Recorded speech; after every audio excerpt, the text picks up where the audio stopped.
ലഹരിമുക്ത കേരളം ക്യാമ്പയിൻ കൂടുതൽ വിദ്യാലയങ്ങളിലേക്ക് വ്യാപിപ്പിച്ച് 24 connect. Mavelikkara government boys higher secondary സ്കൂളിൽ നടന്ന പരിപാടിയിൽ മോട്ടോർ വാഹന വകുപ്പ് ഉദ്യോഗസ്ഥരും പങ്കെടുത്തു. വിദ്യാർത്ഥികൾക്കിടയിൽ ലഹരി ഉപയോഗം വർദ്ധിക്കുന്നുവെന്നാണ് കണക്കുകൾ. അത് റോഡ് അപകടങ്ങളിലേക്കും നയിക്കുന്നുണ്ട്. മാതാപിതാക്കളാണ് ഇക്കാര്യത്തിൽ കൂടുതൽ ശ്രദ്ധിക്കേണ്ടതെന്ന് ക്യാമ്പയിൻ ഉദ്ഘാടനം ചെയ്ത Mavelikkara joint RTO MG Manoj. നാളെ നിങ്ങൾ വിവാഹം ചെയ്ത് കുട്ടികളും ഉണ്ടായി ജീവിക്കുമ്പോൾ നിങ്ങളുടെ കുഞ്ഞുങ്ങൾ ഇതുപോലെ ലഹരി ഉപയോഗിച്ചുകൊണ്ട് നടന്നു കഴിഞ്ഞാൽ നിങ്ങൾക്ക് വിഷമം വരുമോ? നിങ്ങളുടെ വീടുകളിൽ നമ്മൾ ചിന്തിച്ചു നോക്കേണ്ട കാര്യമാണ്. നാളെ എന്നും ഈ പ്രായത്തിലൊന്നും നിങ്ങൾ ഇരിക്കത്തില്ല. അപ്പോൾ ഏറ്റവും നമ്മളുടെ ജീവിതത്തിൽ ഏറ്റവും സന്തോഷപ്രകാരമായിട്ടും സുഖകരമായ ഒരു അന്തരീക്ഷത്തിലാണ് നിങ്ങളിപ്പോൾ ഈ വിദ്യാർത്ഥി ജീവിതം ജീവിക്കുന്നത്.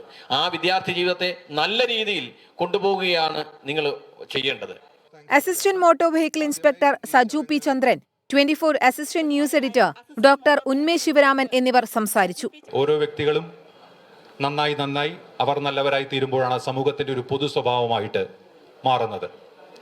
അപ്പോൾ നമ്മൾ ഓരോരുത്തരും സ്വയം നവീകരിക്കുക, ഈ പറയുന്ന തിന്മയുടെ സ്വഭാവത്തിൽ നിന്ന് ഒഴിഞ്ഞു നിൽക്കുക.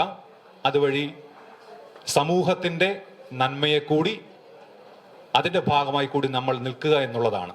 Principal R. ബിന്ദു സ്വാഗതവും സ്റ്റാഫ് സെക്രട്ടറി അരുൺകുമാർ M. നന്ദിയും പറഞ്ഞു. VHSC principal Parvathi Meera, headmistress Sreelatha KS എന്നിവരും പങ്കെടുത്തു. കുട്ടികളുടെ കലാപരിപാടികളും നടന്നു. 24 മാവേലിക്കര.